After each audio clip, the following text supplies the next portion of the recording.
السلام عليكم ورحمة الله وبركاته. نتمنى تكونوا بصحة جيدة إن شاء الله. اليوم جيت نقدم معكم واحد البليغات اللي كيجيو معسلين لشهر رمضان إن شاء الله بالجنجلان.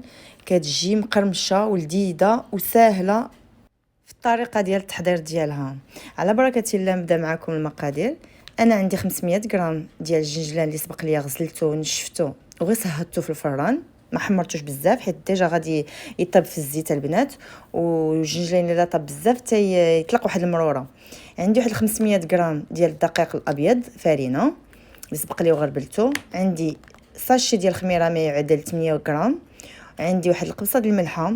عندي مسكه الحره وجوج معالق ديال القرفه، جوج معالق كبار، ومعلقه كبيره ديال النافع. النافع انا هنايا طحنته مزيان في الطحانه. وعندي واحد 3 ديال المعالق زيت المائده كبار حتى هما. وعندي جوج معالق كبار ديال الخل.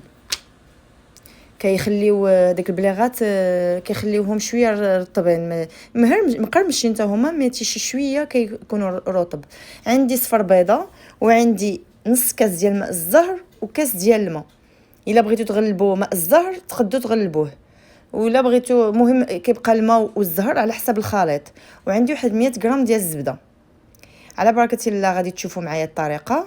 غادي ناخذ هذيك 500 غرام ديال فرينه ديالي طحين الابيض، غادي نضيف عليها بالكاس كي كتشوفوا واحد 4 ديال الكيسان ديال الجنجلان ونص، هو ما يعادل 500 غرام. غادي يجيكم هكا نيشان. وغادي نضيف عليهم هذاك الزبده، غادي ندوبها هانتوما كي كتشوفوا.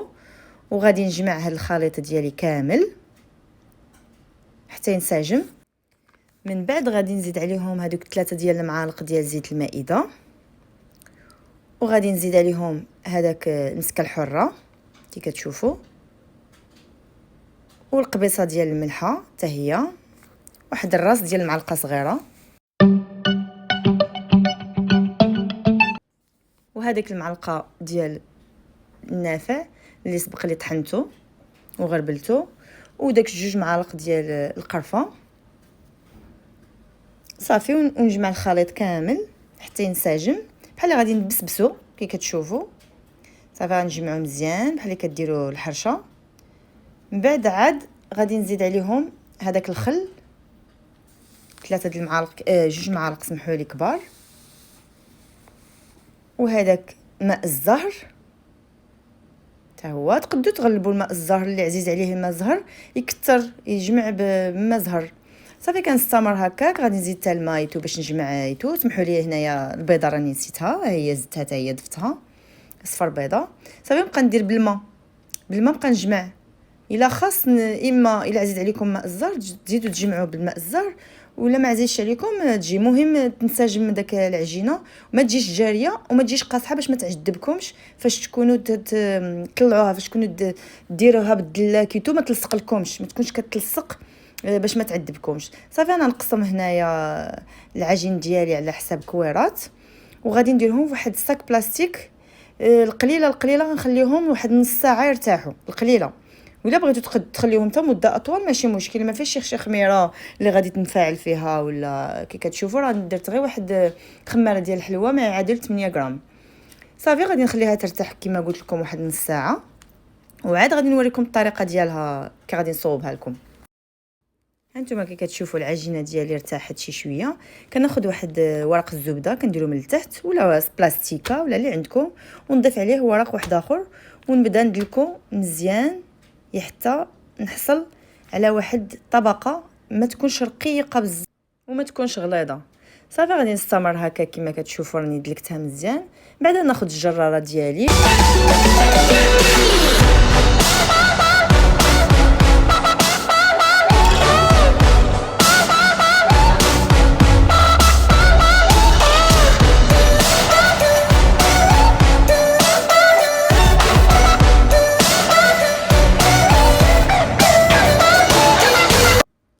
هانتوما كي كتشوفوا انا بغيتها على هاد الطريقه هذه.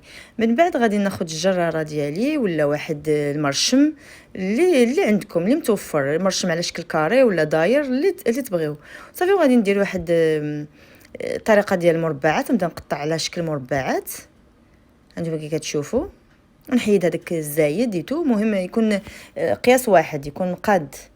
انا درت هنايا غير عيني ميزاني، ما درتش العبارات صافي. وغادي نستمر نحيد هذاك الزائد ونولي نقطع على الجنب الاخر صافي. كي كتشوفوا غادي نستمر في هذه الطريقه هذه ديال التقطاع حتى نكمل هذوك البليغات ديالي ونحطهم في واحد الطبسيل يرتاحوا حتى هما تنكمل كلشي. وعاد غادي نبدا نحمرهم.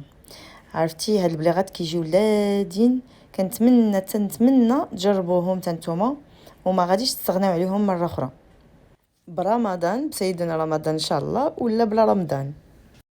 هانتوما كي كتشوفوا البنات طريقه سهله. كنحيد هذوك الجوانب اللي زايدين وناخذ هذيك المربعه ديالي.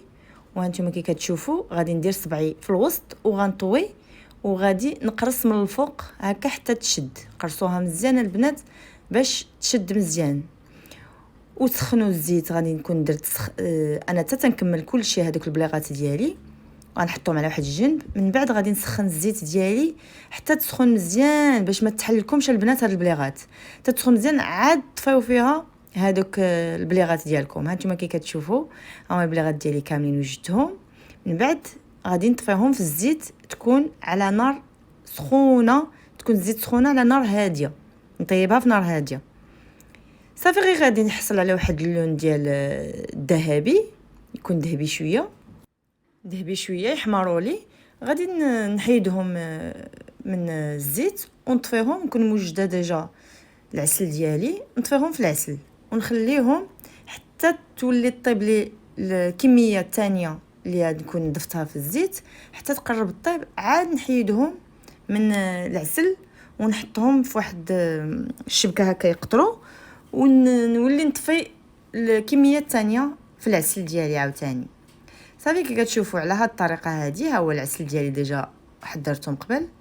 غادي نطفي فيه هذوك البليغات ديالي بهاد الطريقه صافي. كل ما خليتوهم في العسل مده اطول غادي يجيو لذاذين وبنان، ما غاديش تشبعوا منهم البنات. انا كنتمنى تجربوا هاد البليغات هادو اللي هانتوما كي كتشوفوا طريقه التحضير ديالها سهله ومقادير ديالها حتى هي اسهل، وكيجيو معسلين ومقرمشين، ما غتشبعوش منهم ان شاء الله.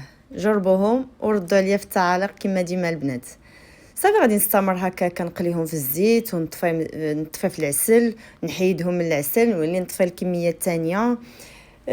نستمر على هذه الطريقه هذه صافي. من بعد في التزيين كنزينهم، كنحمر واحد شويه ديال اللوز ونزينهم باللوز، ولا بغيتو بالورد ولا بغيتو ببيستاش ولا غير بالجلجلان من الفوق.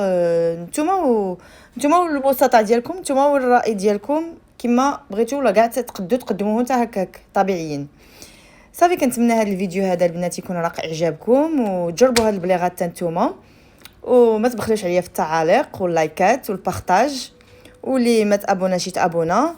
وفرجه ممتعه، والسلام عليكم ورحمه الله وبركاته.